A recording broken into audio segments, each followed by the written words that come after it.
السلام عليكم ورحمة الله وبركاته وأنا حمزة عمر maanta insha Allah asxaabi waxaan arki doonaa archicad markaad isticmaalaysid qaab fudud ama degdega oo shaqadaada ku qabanaysa ayaan isla arki doonaa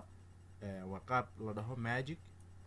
waa qaab waxay kamid tahay qaababka badan ee fastiga loogu shaqeysto sida fastiga loogu shaqeysto archicadka marka bismillahir rahmaanir rahiim wakaas in 3D ga hadaan tago waxba ima sameysna hada waxa ay sameysanun keliyata limes limes bisata ay sameysan limeshaasan ka dhigi doonaa shaybiskaas muxuu ahaa qaab fastiya slabkaaga gidaaradaadii roofkaaga aan u saari doonaa okay ka faa'iideysi waa marka limeskan ama archicad bad ku dhex sameysan kartaa ama AutoCAD bad ka soo import geysan kartaa oo isku mid marka waxaan isticmaali doonaa magic wand to wax la dhaho marka ugu horeysa min floor aan ka bilaabina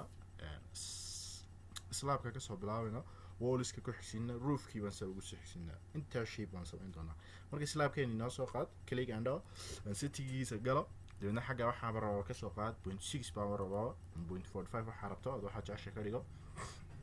deedna waxaan dul imanayaa shape-kii aan rabay inaan slabkaas muxuu ahaa ka dhigo deedna waan dul imanayaa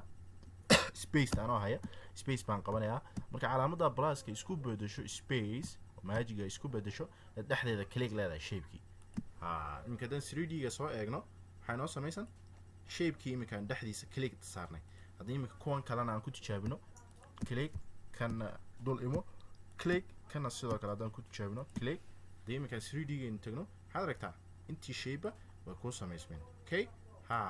marka hadii aan imika aan ku sii xigsiino gidaaradii wall iskinta tagno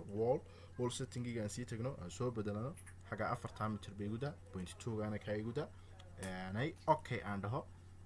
deedna isaga waxaan soo dul istaagayaa line kan dul istaagayaa deedna click ayaan leeyahay okay aan kuwa kala sameysano imika 3D gaan soo eegno ka gidaaradaas ay noo sameysmay okay qaar kalena aan ku darno click deemkan 3D ku soo eegno waxaan noo sameysmay shaybiskii aan haysanay oo gidaaray nooga kaceen iyo slabkii aan horaantiiba sameynay marka roofna seen raacina roofkuna waa sidaas oo kale fast way baad u sameynaysaa qaabkii imika magic wand toolka aad isticmaalaya imika roofkan tagno click settingiisa waxaan ka soo bedelno pitchkiisa 45 aan ka dhigo ay xagan geometry and positioning giisa tag 4 mitir gidaaradii maadaama hayeen xaga 0.05 ka iguda okay deedna ano space tahaya aan dul imanayaa waxaan dul imanayaa gidaarka deedna xagaas line ka madow waxa fiican line ka madow inuu exterior ku soo maro line ka madow baad dul imanaysaa barta ma arkaysaa markii madowga tahay madowga tahay gidaarka bas aad wuxuu raacayaa gidaarka laftiisa kaliya tahay laakiin hadda xaga dul timaado line ka ya shape-kaaga ayuu ku soo raacayaa path buu noqonayaa line-ka marka dul saarto okay marka xagaas aan dul imanna marka taa hadii madowdahay wax ka dhiganta gidaarkaas saarsa gidaarkaas dul saarmaya hadii line-miskaas line-ka la eegato click tiraado shape-ka waxaad arkaysaa roof lagu saaray okay roofku noo saarmay marka aan 3D ku soo eegno wakaas noo sameysan yahay roofkii waka aan wax ka bedela settingiisa xagan 4 uu yahay waa sax gidaarada 4.1 ba karikan okay deena kuwa kale aan saaran roofkii waxaan isticmaalnaa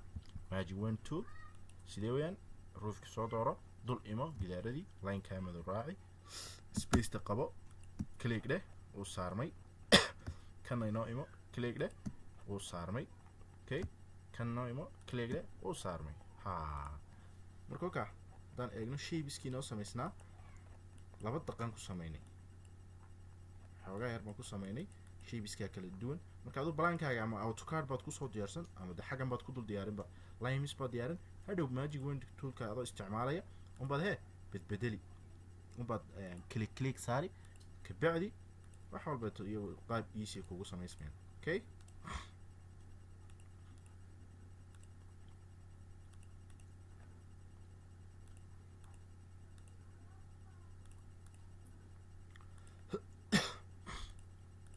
imika 3D ga soo eegno ka shaybiska quruxda badan la noo sameysmay waad isticmaalay magic wand tool okay assalamu alaykum warahmatullahi wabarakatuh marka video haduu ku caajibay like saar and subscribe hadii aad su'aal qabtana post comment-iga hoosta noogu soo